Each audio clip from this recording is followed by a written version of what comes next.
On August 8, 1963, one of the largest cash heists in British history took place. A gang of robbers made off with £2.6 million in banknotes. And if that doesn't sound like a lot, consider that £2.6 million in 1963 is worth over £50 million today.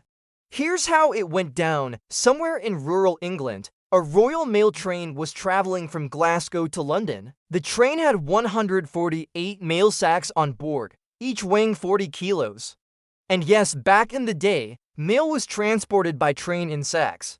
And no, not all the sacks were full of letters. In fact, 40 of these sacks contained recently delivered brand new banknotes. They were being shipped to London for distribution to various banks across the city. It just so happened that this particular batch of banknotes was larger than usual, because there had been an order from the Bank of England for new currency in preparation for the Christmas shopping season. As the train traveled south through England, the robbers followed behind into getaway cars. Now, the mastermind behind this operation was a man named Bruce Reynolds. And if you want more details about him, I'll link a video about his life in the description. But the long and short of it is that Bruce was a career criminal who had spent most of his adult life in prison. And when he came up with this plan to rob the Royal Mail, he recruited around 15 other criminals to help him pull it off. Their objective was to stop the train somewhere between Glasgow and London, take the mail sacks off the train, and get away with them. But stopping a train in the middle of the 1960s wasn't as easy as it is today. There was no GPS, so they couldn't use a cell phone to trigger an accident or disable the train remotely. There was also no widespread CCTV, so they couldn't track the train's movements in real time. This meant that they had to do things the old-fashioned way. They needed someone to physically tamper with the train's route. In other words, they needed to derail it or break its connection to the larger railway network. This would alert the driver to a problem ahead and cause them to slow down or stop. Bruce Reynolds' gang did exactly this by sending one of their members out to mess with the signal light system along the tracks. You see, the signal lights were operated manually by a guard at a nearby station. He would turn them on or off depending on whether a train was passing through. So all the robber had to do was wait until the coast was clear, then flip the switch so that the signal light turned off. Once the light was turned off, the Royal Mail train driver would eventually come upon it and be forced to stop, and sure enough, this is what happened. Around 2:30 a.m. on August, the driver of the Royal Mail train saw the red signal light up ahead and hit the brakes. It just so happened that another train had passed by moments before, and the driver of that train had seen the signal light was working properly.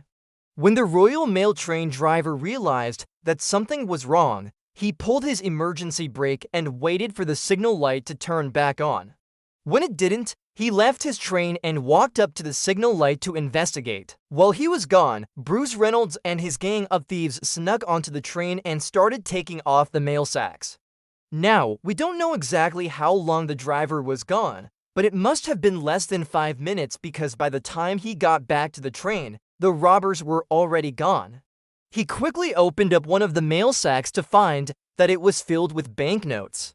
He then radioed the police and told them what had happened. As the sun came up, the police began searching the area for the robbers and their getaway vehicles. They soon came across the abandoned cars and followed a trail of tire tracks to a nearby farm. The tire track stopped at Leatherslade Farm, which had recently been converted into a luxury hotel. At the time, the farm was occupied by a family of 5, the Mellors, and although the police never suspected them of being involved in the robbery, they did take the liberty of searching the property for evidence. They checked the barn and found a lorry. They opened up the back of it and found 120 mail sacks hidden inside. All but 15 of these sacks were full of banknotes. Together, they contained £2.6 million. The police also found several empty burlap sacks in the back of the lorry and discovered that they matched the ones used by the Royal Mail. After finding this evidence, the police released the Mellors and continued searching for the robbers. They soon picked up Bruce Reynolds' trail, but he managed to slip through their fingers yet again. He was eventually caught, but that's a story for another video. Meanwhile, 15 of the robbers were arrested. Their trial was held at the Old Bailey in London and became known as the trial of the century. All 15 men were charged with theft, but only 8 of them were convicted. Most of them received 30-year prison sentences and were ordered to pay back the money they had stolen. One of the men, a getaway driver named Jimmy White, was acquitted of all charges. Another man named Roger Corddry pleaded guilty to receiving stolen goods and was sentenced to 7 years in prison. 2 more men, Thomas Wisby and Ronald Bridgman, were found not guilty. That left 3 more men whose cases were never resolved. These 3 men, Bruce Reynolds, Stanley Baker, and Roy James, escaped the country after the robbery. Bruce and Stanley fled to Mexico and Roy went to Canada. However, Roy was arrested shortly after arriving and served for years in prison before being deported back to Britain. Meanwhile, Bruce and Stanley lived in Mexico for several years, but eventually returned to London in 1970. They were both sentenced to 25 years in prison, but Bruce was released after 14 years and Stanley was released after 9. Bruce died in 1998 at the age of 71. Of all the robbers, only Jimmy White, Roger Corddry, and Roy James survived to the 21st century. Anyway, that's the story of the Great Train Robbery of 1963. It's one of the most famous robberies in British history and has inspired countless books and films.